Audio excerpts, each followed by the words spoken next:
We never said I love you, and that's what still hurts the most. Because everything we did said it for us. Love didn't begin with a confession. There was no moment where one of us looked at the other and decided this is it. It happened quietly, so quietly that I didn't even realize it was happening until one day it was already everywhere. In the way you remembered the smallest details. In the way you noticed when I was tired before I admitted it. In the way silence never felt empty when you were around. Some people think love has to be loud, that it has to announce itself, that it has to be declared, proven, repeated. Ours wasn't like that. Ours was calm and steady and strangely easy. We didn't talk about the future much. No promises, no forever whispered late at night. And maybe that should have scared me. But it didn't. Because every time I looked up, you were still there.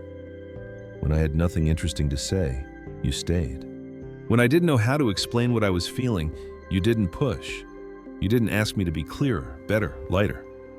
You just stayed close enough that I didn't feel alone. And that's when I started to realize something. Love doesn't always show itself through words. Sometimes it shows itself through patience. There were days we barely spoke at all. Not because something was wrong, but because nothing needed fixing.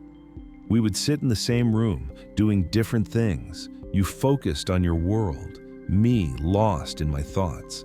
And yet there was this quiet understanding between us. No pressure to entertain each other, no fear of being boring, no need to fill the space with noise, just presence. And in that presence I felt safe. You noticed things I never asked you to notice. You could tell when my smile wasn't real. You could feel the shift in my mood before I even understood it myself. You never demanded explanations, never made my silence feel like a problem. Instead, you adjusted yourself around it, like you were saying, take your time, I'm not going anywhere. That kind of love doesn't look impressive from the outside. It doesn't collect likes. It doesn't make good stories for other people. But it changes you. Still, there were moments when doubt crept in. I watched other couples. They said more. They promised more. They showed the world how deeply they felt. And I wondered, were we missing something?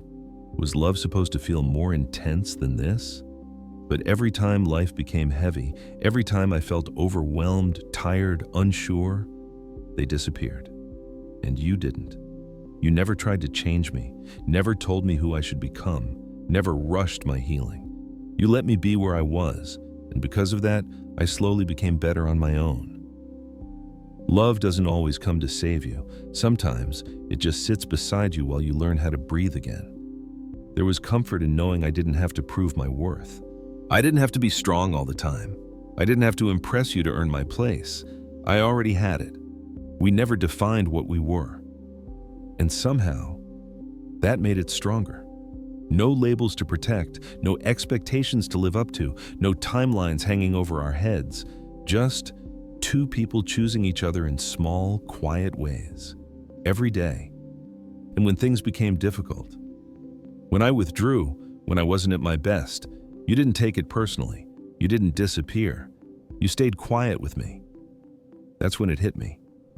Anyone can stay when things are exciting, but it takes a rare kind of love to stay when there's nothing to gain. When all you're offered is silence. You stayed when I wasn't cheerful, when I wasn't interesting, when I was distant, tired, unsure of everything. And that taught me what safety really is.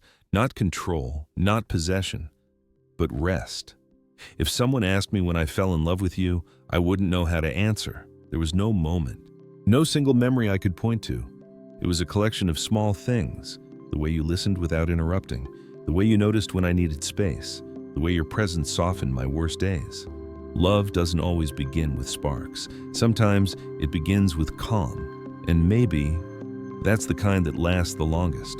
The hardest part wasn't losing you. The hardest part was realizing that love had been there the whole time, even though we never named it. We didn't need words, because words can fail. They can promise things we don't fully control. But actions? Actions stayed. And even now, when I think about love, I don't think about grand gestures. I think about shared silence. about feeling understood without explaining, about someone choosing to remain even when nothing exciting was happening. That's the love that didn't need words, because it spoke through presence, through patience, through staying. And sometimes, that's the most honest love there is.